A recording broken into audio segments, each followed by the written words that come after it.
Hey kids, well this is engine bay painting redo.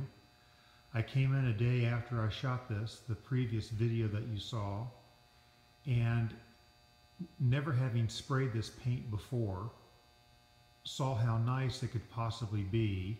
It had a little bit of trash in it, and there were a couple little spots that the coverage wasn't quite enough. You wouldn't have seen it with everything installed, but I saw the potential of it and I thought, you know, what I really ought to do is wet sand this and spray it again because now I want it perfect. Once I saw the potential of the paint, I wanted it perfect. So I wet sanded it and squirted it again, and glad I did.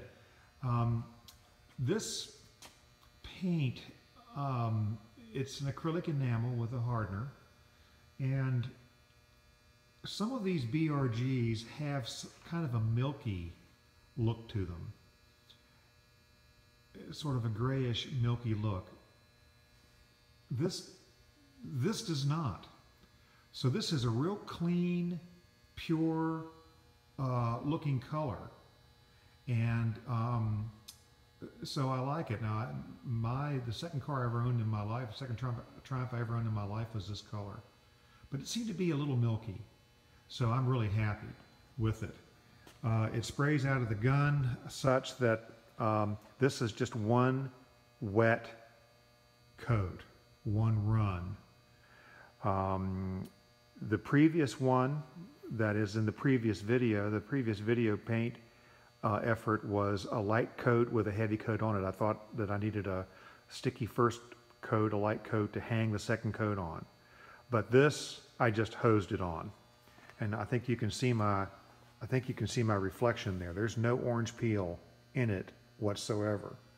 So I'm kind of readjusting. I need a haircut. Good Lord. I'm sort of readjusting my thought about how I'm going to paint the car. So I ordered 2 additional quarts of paint. Got my 2 quarts of paint in a 1-gallon can, by the way. And I'm going to maybe expand my paint. I was originally thinking that I might do this in base coat, clear coat, but having seen this and having seen its complete lack of orange peel, complete lack of any orange peel at all, as you can see. I'm moving around just a little bit, there's none. I think I might just paint the entire car with this and see what happens. I was going to paint all the panels on the car, but if this is the case, I'll paint the panels off the car and see what I can do with it. You know, I'm a hobbyist, and I will pay much more trying to paint this myself than I would ever pay to have a professional do it, because of, you know, skill level and inexperience, low productivity, and all sorts of things. But you know, that's what the hobby is all about.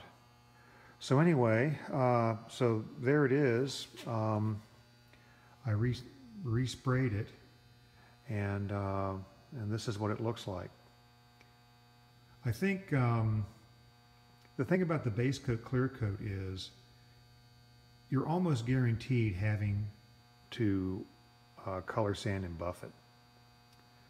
So if that's the case, I would rather have, you know, a base coat, clear coat paint job is going to be 3 coats of base at least and 3 coats of clear. You're going to have to go around. You have to go around the car 6 times to get the paint on it.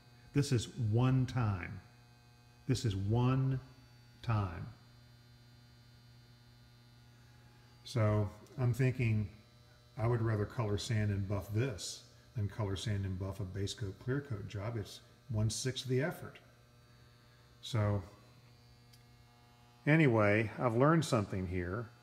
I also had a conversation with the paint guy at Auto Body Supply in Columbus, Ohio, and he told me, he said that while the Nason is the so-called economy line, he says there's just no reason that they would tool up to make all these various qualities of things. I'm sure the thinners are the same. I'm sure the activators are the same. And I don't think there's that much different, to be honest with you. There's no need to have 10 different levels of paint when you can have economies of scale in manufacturing the doggone paint to begin with.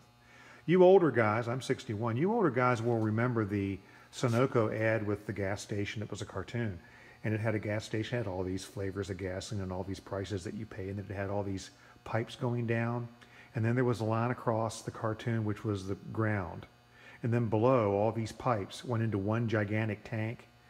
So the idea was consumers wanted to choose all these various levels and prices. Go ahead and let them just, call one gas 10 different things. So I'm wondering if in this paint situation, if there really aren't but 2 or 3 levels of paint. And it might very well be that the mid-level paint, which you have here, is one that wouldn't match well, but for an overall repaint would be good. Whereas the more expensive paints color match better because their manufacturing tolerances are better. But as long as this paint's all in one lot, it would be all right. So anyway, so that's what I did. I decided that I wanted it perfect, having seen what the potential was, and then I reshot it. Anyway, I got to go to work. I'll be back in a week. Hopefully you all are making some progress on your own stuff. Talk to you later. Bye.